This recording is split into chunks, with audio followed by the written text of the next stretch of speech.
You can rest assured of your child's excellent performance when you register your child with Janan Schools, Bombokalule Campus and Kabalagala. Due to their firm educational background, we have the best facilities in both arts and sciences, fully updated to the latest sector standards, right from Senior 1 to Senior 6, in an environment that offers a chance to apply practical skills in all fields. That include a computer lab, introducing our students to the tech world, a well-organized science laboratory, a fully stocked library with all the essential books a student may need, a model farm to equip students with all the basic knowledge in agriculture, plus extra vocational skills. We promote co-curricular activities in sports like badminton, table tennis, basketball, volleyball, chess, and many more other activities. Register your child today at both campuses in Bombokalule and Kabalagala campus. For more information, contact us on the numbers below.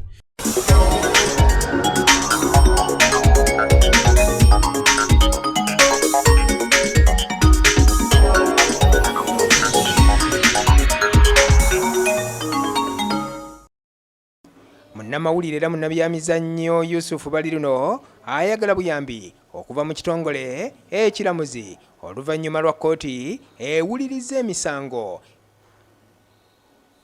gy'abakozi n'abakozesa kw'ossa abaana ey'entinda okulwisaawo omusango gwe yawaaba ng'avunaana abali bakama be ku leediyo ya CBS bagamba nti baamugoba mu bukyamu ng'alwadde. Simanyi intaani wa myaka 2 ne bakuyita casual labor, simanyi casual labor agenda kumpu, ne bakuyita independent contractor, ne independent contractor niye abeera ne contract, oba ne freelancer bakuyita freelancer niye abeera ne contract. Naye bw'oba tosobola kulaga nti ono omuntu abadde freelancer ne contract ye yiino, then kitegeeza nti awo kubeera kunyigiriza kw'amaanyi nnyo. Nebyenkoze byennyini toyinza kugamba muntu akola kuva ku Monday paka Friday paka wiki negwako omwezi negugwako emyaka negigwako ng'akola buli lunaku tamisinzeemu yadde olunaku okujjako nga mulwadde n'olyoka omuyita freelancer. So nze kyensuubira nti abantu balina okumanya nti ffe bwe tukola nga tulina obwetaavu esatu bukyanga Baliruno addukira mu kkooti kyokka omusango gwe buli kiseera gwongezebwayo era ng'ayagala kumanya lwaki tayambiddwa. Naye bw'ovaayo n'ogamba omuntu nti freelancer nga akola Monday to Friday n'akola omwezi negugwako omwaka negugwako n'akola omwaka omulala n'akola emyaka 2 n'ovaayo n'ogamba nti tomumanyi, kale no kikwasa ennaku y'amaanyi. Naye nga Mukama ajja kukikola kubanga nze kyemmanyi nti omulamuzi asinga obunene ye Mukama, ate yatula mu balamuzi abo abalamula emisango gyaffe.